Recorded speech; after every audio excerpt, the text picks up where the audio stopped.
दोस्तों, दुनिया में एक ऐसा मुल्क भी है जहां गाड़ियों और घरों की तरह बीवी भी किराए पर मिल जाती है। सोशलाइजिंग के लिए एक हफ्ते से लेकर 3 माह तक किराए की बुनियाद पर यह सर्विस फराहम करने वाली खवातीन को ब्लैक पर्ल कहा जाता है। ये मुतनाज़ा रिवाज थाईलैंड के शहर पटाया में मौजूद है। साहिल समंदर पर वाक़े इस शहर के लोग इसे किराया पर बीवी वाइफ ऑन हायर इंडस्ट्री कहते हैं। ये शादी का एक आरती मुआहिदा है जहां अक्सर गरीब देही इलाकों की खवातीन या बसा औकात तालिबात भी अपने अखराजात पूरे करने के लिए गैर मुल्की सयाहों की साथी बन जाती हैं। ये खवातीन खास तौर पर थाईलैंड के शहर पटाया के रेड लाइट डिस्ट्रिक्ट में बार्स और नाइट क्लबों में दस्तयाब होती हैं।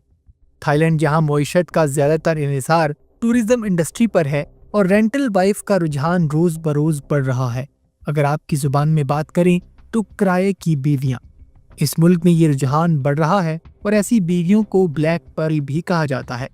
हाल ही में इस पर एक किताब भी मंजर-ए-आम पर आई जो काफ़ी मौजूए बहस रही, जिसके मुसन्निफ लेवर्ट ए एमेनुअल हैं, जिसका नाम है Thai taboo the rise of wife rental in modern society. किताब में बताया गया है कि किस तरह थाईलैंड में बीवी को किराए पर देने का मुतनाज़ और खुफिया रिवाज अब दोबारा अरूज पकड़ रहा है।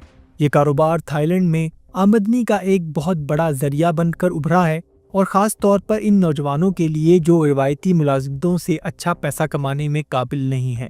वो रेंटल वाइफ या रेंटल गर्लफ्रेंड जैसी खिदमात के ज़रिए अच्छे पैसे कमा सकते हैं। नाज़रीन, हम आपको ये भी बताते चलें कि थाईलैंड दुनिया के उन चंद ममालिक में शामिल है जहाँ प्रोस्टिट्यूशन को कानूनी हैसियत हासिल है और थाईलैंड में प्रोस्टिट्यूशन कोई जुर्म नहीं है। और इसीलिए थाईलैंड में अगर आपको जाने का इत्तेफाक हो तो थाईलैंड के रेड लाइट एरिया में आपको खुलेआम प्रोस्टिट्यूट लड़कियां बुरे अमल की तरफ दावत देती नजर आएंगी और आपको हाथ पकड़ पकड़ कर अंदर खींचने की कोशिश करती हैं।